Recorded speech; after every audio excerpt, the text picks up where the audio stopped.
Number one, continental grip, backhand topspin. It will not help you at all unless you want a single backhand like that.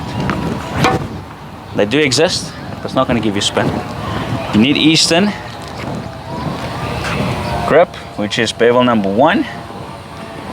Okay, most pros use this. That's going to help you to stay over the ball, to be able to rip it more. And if you want even more spin, go to semi-western, which is bevel number 8, if I'm not mistaken.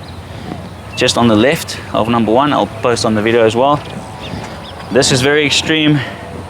It's also the forehand Eastern grip. Just turn around. It's the forehand semi-western grip. If you turn around, it's the backhand semi-western grip. It feels very closed, but some pros use it to get that extra rip on the ball. Okay, that's the grip. If your contact point is too high, automatically you're going to want to hit down. Not always, but it's more natural to go down. If your contact point is lower where it should be, and sometimes even a bit lower, the first thing this racket wants to do is it wants to go up, which will help you get the ball deeper. Okay, so what does that tell us? To get into that hitting zone, you're going to have to get in position and then wait for the ball to get into that hitting zone. Then it's easier to hit up. Okay, so if I hit that way, wait for it, hitting zone, and then you can lift it, because tennis is a lifting game, right? And you can only lift the ball properly if you're coming from down there. So I've seen too many players feel like they want to pull the ball like this, and this is okay for like an angle shot, which I mentioned in some other videos. But if you want to get the ball deep, think about it. There's a longer distance, which means you need to carry the ball longer. All right, so with the first two tips I gave you, you need to contact the ball and then ask yourself, how do I hit 4, 5, 6, 7 balls before I release? Because it's very, very common sense. If you hit the ball, release, might be over the net, decent amount of spin, but it won't go deep, right? But if I carry it longer, remember, the ball will listen to the racket. The racket is carrying the ball. I'm hitting 7 balls, even on the backhand. Carry the ball a little bit longer, long follow through. You can look at all the pros. I'm not talking about the finish. I'm talking about after contact point, they carry it, and then you release however you want to, if it's high or low.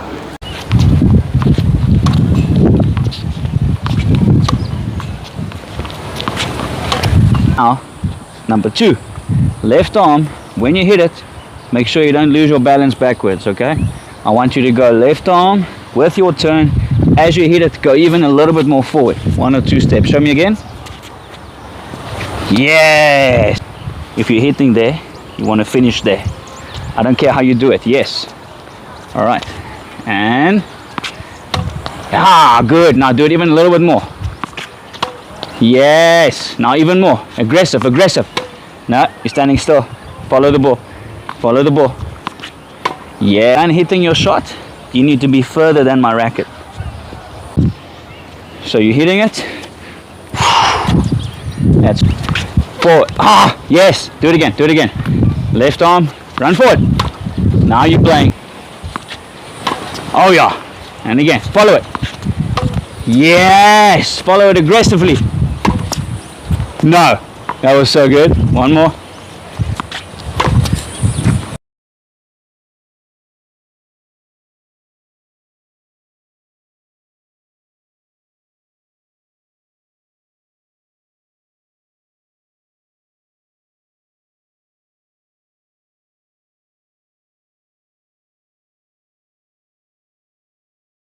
If you're gripping this racket like this, it's even hurting while I do that, and you play a lot of tennis, it's bound to get sore, okay? I really want to encourage you guys, if you're playing tennis, 10 out of 10 is the tightest grip. Go to 40%, 4 out of 10.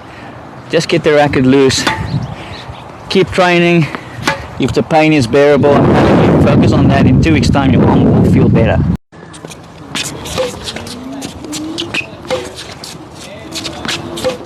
Nice energy.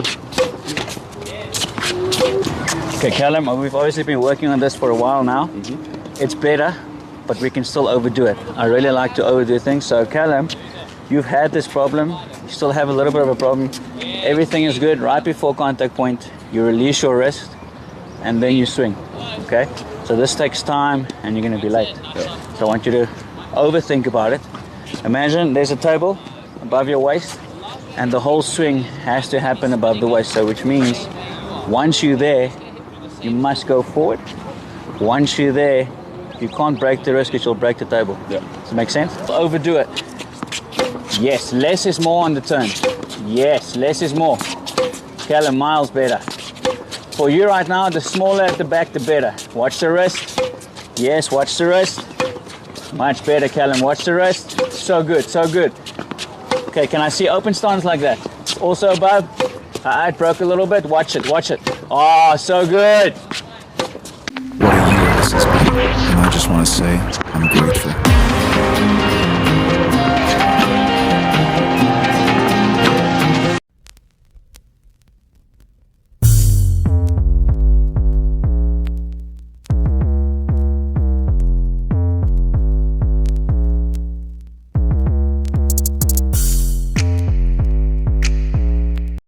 Okay, we all know, guys, that for you to get brush on your forehand, you need to drop your racket below the ball.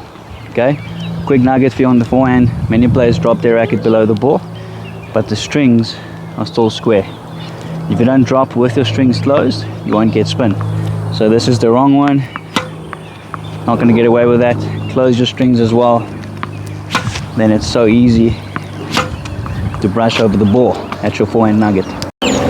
Guys, forehand nugget, if you're struggling to get the ball deep, noticing all the balls are going short, I want you to check your follow through. So I always tell my players, if the ball keeps going short, it's probably because you're contacting then releasing too soon. Very, very simple little nugget for you is contact the ball and then imagine you're hitting 3, 4, 5 balls, then release.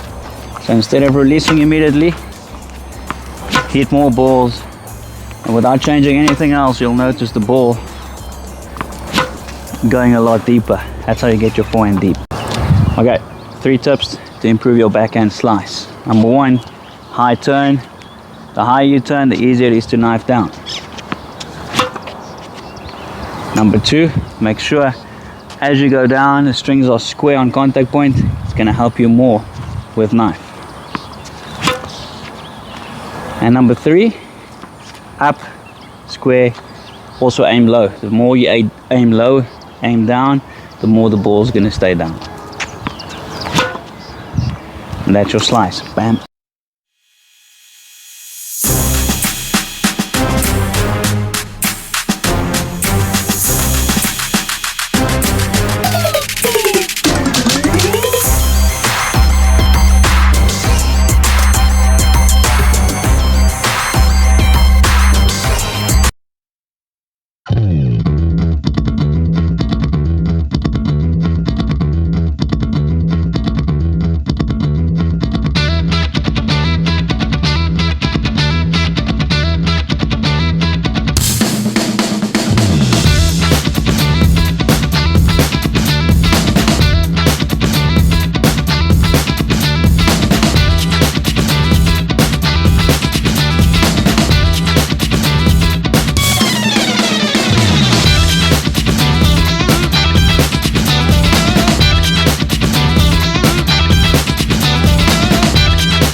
Come on, legend, you're hitting it sweet, but one thing I want you to check is because you're so tall, what tall players do is they don't realize it, but they bend their back. Okay. Try and get down, okay? So I'm not saying play with like a dead straight back, but try and keep your back strong. What that's going to do is automatically you're going to want to use your legs more. Okay. Strong back and then through. If you look at Djokovic, he's always here, up, boom, okay? Try that. Really back, low leg, yes. Almost feel like your shoulders, they won't be dead even, but try and keep them even. It's also going to help you not to dip your right shoulder too much. A little bit is fine because it gives you elastic energy though. Yes. And again. Boy, go one down the line, one cross. And again. Okay, go. Yes. Okay. So I'm not turning. Automatically that ball wants to lift. Not turning, ball wants to lift. Okay.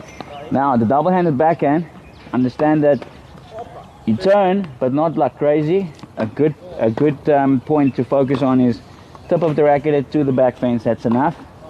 Less than that is not enough. More than that's too much. Okay. So if you turn tip to the back fence, you are turned enough to be able to brush the ball so it comes down. All right. So look at my turn there. Notice how there's a smoother motion. Notice how the ball now starts coming down, and you will start missing a lot less double-handed backhands along this.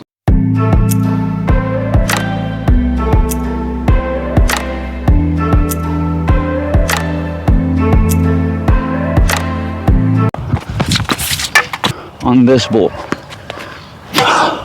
let's get a high deep ball. They don't go back. Boom. Wait for the ball to drop a little bit high, and you hit the ball down. Waiting for the ball, get in my hitting zone, back up.